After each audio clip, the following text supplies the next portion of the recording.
This talk is what I learned from a clown about creating awesome engineering culture. Unfortunately, the clown, who is Stefan Bramble, has had a bit of a clown-related emergency, so he's not here right now. I am just going to carry on, though, so bear with me, please. Caitlin did an awesome job at introing us. I have worked with people and people leadership at tech companies for a long time, and I met Stefan, the clown, teacher, academic, facilitator, system psychodynamic expert, when we worked together at BuildKite. Now, this was 2020 when the world was a little different, and we all had to work differently together. We were a remote-first organisation anyway, but then the world changed, so we needed to think about different ways to work. Stefan and I now have a company called Playgrounded, which, as Caitlin mentioned, is trying to help people make work better. So you will leave this talk with two things. The Playstate Peach framework is one of it. That is based on a whole bunch of academic research, as well as some us putting it together in a way that makes sense to people. You will also leave with a practical tool, the 3 Ps, to take back to your workplace. Now, I'm going to remind you here today, our task is to talk to you about what I learned from a clown about creating awesome engineering culture. And we have 2 roles. Mine is to communicate to you, but yours is to listen. Yours is to question, be curious, agree, disagree. We would love to hear what you think later. But we only have 35 minutes, and so I've got to make this thing memorable for you. And so I have asked a friend of mine to join me. His name is Frank the Bear. Can you please help me welcome him to the stage? Oh. There is no music. Oh, and I didn't bring the thing. Please welcome Frank.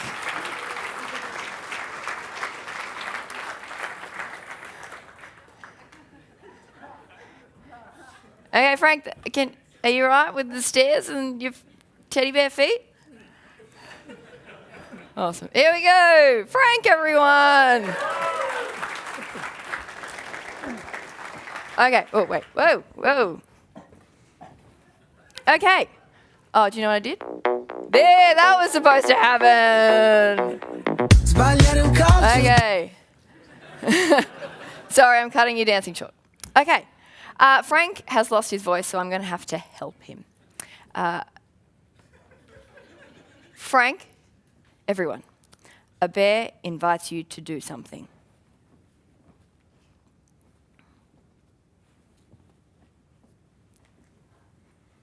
Yeah! Awesome. Okay. Hey!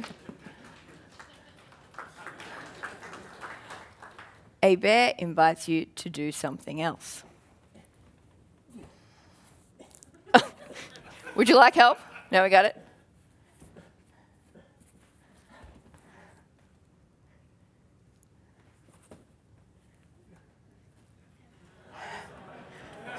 Oh, you gonna be able to do it? Hello. Awesome. A bear makes a confession.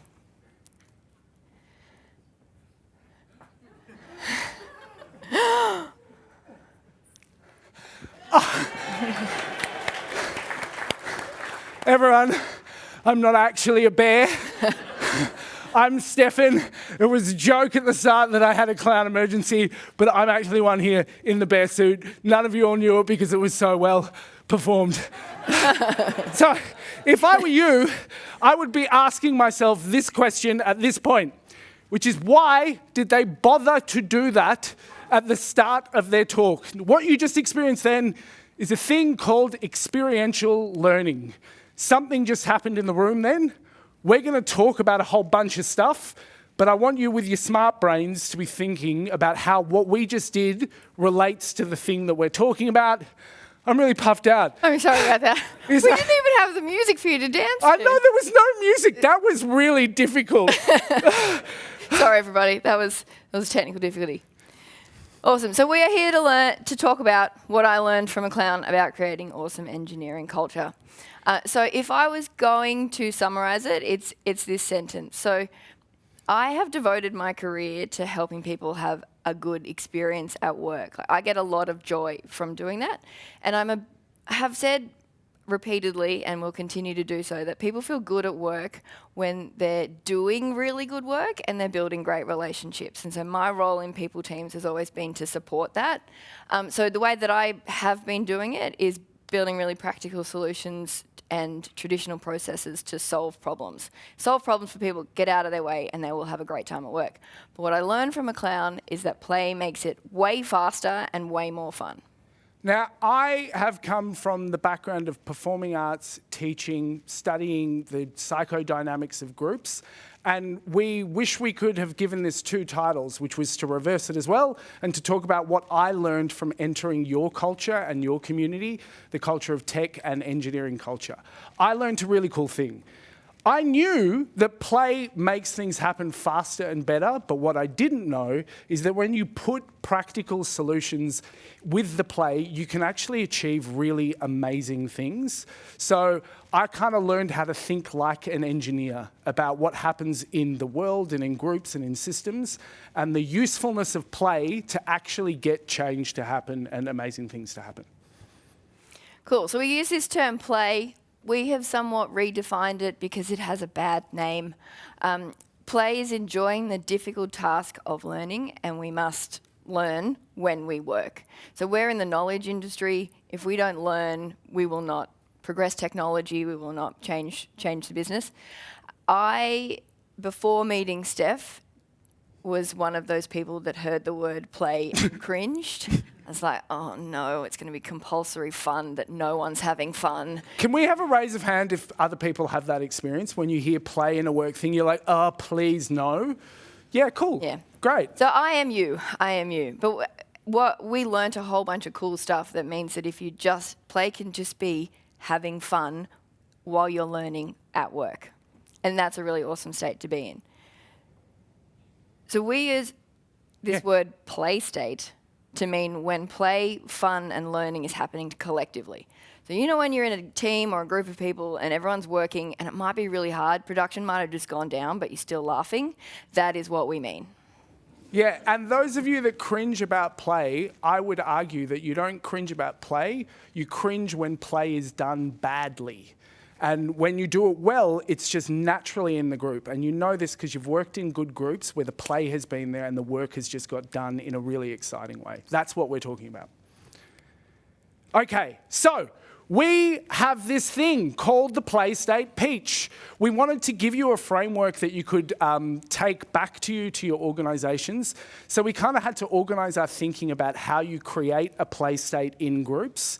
And this peach is a framework which you can have. There's a pretty picture. It's awesome. Are those the things that I need to say at this slide? Yeah. Yeah, great. So we're going to go through the framework. It starts with the mission. Think of the mission or the task of your group as the seed that is inside the peach. This is fundamental to any group working well, and without going too much into nerd, and G doesn't like it when I get distracted and start talking like an academic, but I like it sometimes. Yeah, but I can go on a bit, yeah?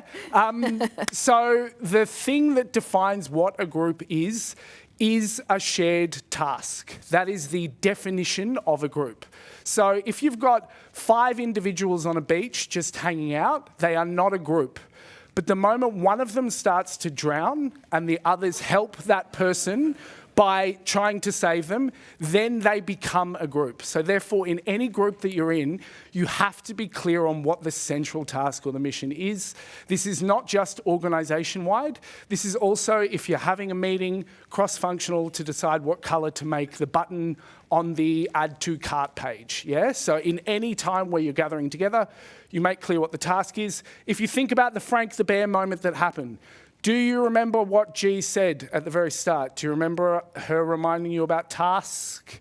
What did you say, G? I said, our task today is to talk to you about what I learned from a clown about awesome engineering culture, and your task is to listen or to work with that knowledge. And think to be about it, curious. To be curious about which it. is really important. We'll get to that in a moment. So the next layer that we need to talk about is safety. So the task cannot happen if you are not safe. You cannot bake a cake if your hair is on fire. Those of you that have done CPR training, do we all know the acronym? What is it? Danger. Doctors ABC, what is the first? So danger, airway, danger, response, airway, breathing, circulation. Danger is first because there is no way to save someone's life if you are not safe. So therefore, safety has to hold the task. Now, I bang on about this too long, so I'm going to try and do this quick, but safety, super important. Look at all those pretty words up there, yeah? They're all things that can happen when safety is going well, and you know that safety is going well when they are happening. The one right at the bottom that you can't really see is we've got one that is called the weird. This came from our time at the wonderful Build Kite. One of the values is... Bring the weird. Great, thank you, Build Kite people. It was named by G because we believe that every human being is weird, and if you can allow people to bring their weirdness and share it together, you know that you're going to get more connection, more working towards task, and it shows you that the group is healthy. Did I say all the things? Yeah, absolutely. cool. To summarize, safety is like physical safety and psychological safety, and those are the things that kind of, when working in a group, if you are scared of your boss or you are scared that the room might catch fire, neither of those things will help you do your job. Awesome. So, last layer. This is where it gets a bit abstract and it is super important. You can see in a peach, there is the skin of the peach. That is the boundary of the group as it is working. Boundaries are really important because the inside of the peach can't stay in unless something holds it in. And also, it's what keeps the outside of the group out. And then the boundary lets things cross that boundary. Without boundaries, safety can't happen, so therefore the task can't happen. Here's the weird thing though. Boundaries are the job of official leadership to manage. That's what management is. Yeah, so they think about what the boundaries will be, but it is everyone's task to maintain those boundaries when you're working. So when you think about the Frank the Bear example, all of the stuff in that outer layer was all done before we got in here. Management, we had to think about microphones. We had to think about containing feelings that might happen in the room, so making sure that we were using language and the way we were behaving made people feel comfortable. Task clarity, we had to make it really clear what the task of what we were doing is. Organisation in the mind might seem weird when you see it, but it's actually really simple. No boundaries in a group can exist if the group doesn't know why they are a group and who is of the group. So organisation in the mind is that a boundary is that there is work done to make sure that the group knows itself well, and then the boundaries can be held. There are all the words for this layer, isn't there? Yeah. And then I say the thing about the thing that we're... yeah, great. And so all of these things can be in place in any group. You can really know your mission. You can do your safety really well. You can do your boundaries really well. But what we learnt in our experiment at Build Kite and working together is that if you inject this thing into the system, if you inject a play state into the group, everything gets supercharged and the group's wisdom starts to lead the group. So problems start getting solved by the people independently in the group. There are all these pretty words. You can read them. You probably know what most of them mean. I'm only going to pick two that I'm going to point out. So there is a great saying there called rupture and repair. This comes from the world of psychology. It's mostly applied to intimate relationships like friendships or partners, but it can be any relationship, including a work one. And all rupture and repair means is that in a relationship, if people fight and then make up, the relationship is stronger. So we found that when there was a play state, that was more likely to be able to happen, so the relationships got fuller, better, yeah? The other one is self-authorization. In a group, you might have noticed this. You know when everyone's in a group and everyone can see that something's not working, but no one does anything about it? That's about being members of the group not feeling authorized to solve problems for themselves and for the group. Self-authorization is really good. Best example of it happening is in the moon landings for the NASA in the 60s, they pushed authorization down as low in the hierarchy as possible so that if anyone saw a problem, anyone was authorized to be able to solve it. It's a really cool thing. Is that all the nerd that I get to say? Great. Get to, you'll be back. But it is my turn. Cool. So Steph's just talked to us a lot about like the why and the what. What is this thing? But we're going to talk to you now about like how do you actually achieve this play state? So we like to think about it as us working in companies. We have 3 things we can help change. We can help change me as an individual. I can work on myself. I can help my team work better together, and I can help the whole company work better together. There are a bunch of ways you can do this, but the one that we're going to share with you is about ritual. Now, groups have been doing ritual since the beginning of time. Any group that gets together has some form of process or tradition that helps that group identify themselves as being part of that group. We do it with things like stand-up. That is a process, but it's also a ritual. People know what is happening at a stand-up. They go every day. They do what they're supposed to do. So a ritual is something that reminds the group how they do boundaries, safety, mission or the task, and how they play. So if you think back to the Frank the Bear situation that we created for you all, we had a problem. We had submitted a talk to RubyConf that we were going to talk to you all about what I learned from a clown about creating awesome engineering culture. The practical solution we came up with was we make a good talk for you with content that you can use in your workplaces. But a goal that we have is that you take this awesome stuff that we're talking about and remember it, firstly, and then be able to apply it. And we think that you've got a better chance to do that with a bit of play. And so we added Frank the Bear. I have never been to a conference where a clown dressed up as a teddy bear, so I'm going to remember this one, and I hope you all do as well. Did we talk about the connection between learning and play?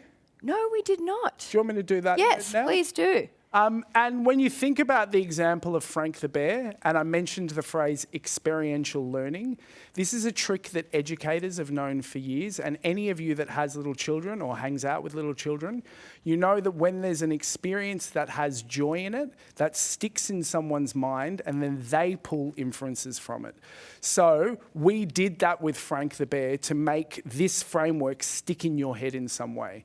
Now, the mechanism that's going on in that, the technical, psychoanalytic, psychological mechanism that's happening is that play is, you can think of we're playing, but play is actually a name for a space that is created between authority and someone that is learning. The best way to explain this is babies and how they develop. When a baby is born, it starts to have to switch on its brain and become conscious. The way it does that is it forms a bond with a primary caregiver, and then that caregiver creates a space where the kid can play, explore itself, use its arms, understand colour, yeah? That is the only way that that child can start to figure out who it is and how the world works. The weird thing is that mechanism never goes away. So adults are exactly the same as kids in that they learn in the same way. Play is an exploration of the world, and you need to create a space where that play can happen in. And that's what we're talking about. We've tried to do it in this talk, but also in your organisations, you can make that environment happen. Is that good? Yeah, okay. Absolutely. I'll keep standing on our soapbox and say, we think it's so frustrating that when we're adults and we have to learn more than we've ever learned in our lives, that we forget how to, or we've been told not to do this fun thing to help us do it better. To me, it makes no sense at all. And yeah, we're really, really passionate about helping people learn to play again. So we're going to talk to you about a couple of rituals that were developed at Bill Kite while we were there. We have a whole bunch of them, but the 2 that we're going to talk to you about first is we had a problem. We needed to build connection remotely, and connection is hard. We started working together when COVID hit, and so not only could we not get connection out in a remote first world, we couldn't travel to go and have a offsite together. We couldn't go outside to talk to people and get connection. So it was vital for the health and safety of the people we were working with, that they were connecting with each other, as well as for us to do our task and unblock every software developer. So the practical solution is get people to talk to each other more and not necessarily about work. One of the things that we tried, that a lot of companies have tried, is the idea of a water cooler chat. So you pair people together, you go and you talk about life, whatever you like. We called it chin wags. That was okay, frankly, but it wasn't the best thing. And the reason that we think it wasn't super effective is because everyone already had their day jobs to do. So you had to find extra time for this thing that was social connection to your teammates. And so if you were really busy, like everybody was, you would put it down the bottom of your to-do list and you would just not do it. So you missed that connection. So how do we do this more effectively and with a bit of play? At the beginning of every meeting, there is, I hope, still a rule that you do not have to talk about the meeting for the first 5 minutes. I'm getting nods from the Build Club people. This is awesome. So for the first 5 minutes, it's just chat time. The meeting then, at 5 past the time that the meeting was supposed to start, kicks on. And there is this well-known thing at Build Kite that is how things work. It comes from Keith, the CEO at the top. He is all for this. How we made it even better was give it a silly name. It mostly came because we had to build it into an agenda one day, so I just wrote haircut appreciation time, because every 5-minute chat in the ABC, which was the all hands, so far Steph would make people talk about how great his hair is. Which, to be clear, is pretty awesome. It's good hair, even after being in a bear. I know. It's great. Products. Many products. So we built it into our work and we gave it a silly name. And I feel like it was the most effective thing in terms of getting people to chat that actually helped them do their work. And to add to this, it wasn't just the first 5 minutes then. As you were going through the thing, usually Keith would distract you with some interesting meme that he found, and then it was threaded through the whole thing. So social and work was kind of happening together. Awesome. The second one we want to talk to you about is the problem that we had was Build Kite grew from 15 when Steph started to 124. 121 when I left. When you left. And that's more now, I hear. So that's a huge amount of growth. It's really useful to know what's happening in other teams across the whole company. And in remote world, you can't do that accidentally. So you've got to be really intentional about it. So the problem we had was, the solution we came up to that problem was to get people to share their work. The way that we did that was at the all hands, once a week, teams would share their work for the week. Something useful that was interesting and they were proud of to share with the company. It was great. People get really proud of the work that they've done and really grateful for the people that they've worked with, and they wanted to talk about it. But we had an hour. We had 13 different time zones when I was there. So we really had to stick to that hour. So our practical solution for that problem is get a timekeeper. But as anybody knows who's been a timekeeper, it is so hard to be like, excuse me, person who is doing something really vulnerable, standing up in front of a whole group of people, talking to them, sharing something that they really care about, who might be nervous. Can you stop now? Like, that is a really hard job to do it so that they don't lose their train of thought, and to do it so it actually helps them stop their talk. So our playful injection to the timekeeper is to give it a silly name with some silly instructions, and that is the Director of Musical Entertainment role was created, or DOME for short. And that role, which has been held by multiple people, but one person in particular really ran with it, and he ended up making this role really creative. He would interrupt, the way that people were interrupted at the end of their talk was with a song. And he built interesting videos. He overlaid different songs. Oh, can we get a this round is of applause perfect for the timing. timekeeper? Thank you, Ed, for being the timekeeper. Amazing. Great job. Thank you. Perfect. Would you like to sing? You do not. Okay. You do not have to. See, I lost my train of thought. Anyway, no, I haven't. So this role not only brought some of that energy to when someone was talking and they were approaching the end, it made people do their presentations way more efficiently because everyone wanted to hear the dome. And so you would do your 3 minute and 10 seconds presentation, 3 minutes and 11 seconds, so that the dome could come in. And even better than that, the 120 people on the call were so engaged because they knew that it would be a really playful, fun end to the talk.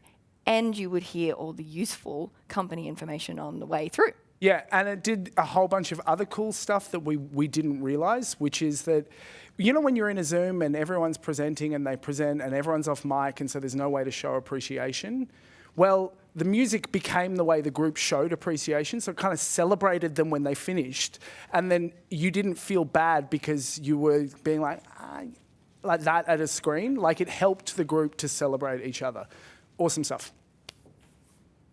Cool. So we have a whole bunch of these that we've done at Bill Kite and in our work together. We do have little time, so I'm going to share one that we do in our work together. I'm going off script, Steph. Yeah, no, go ahead. Because go for it.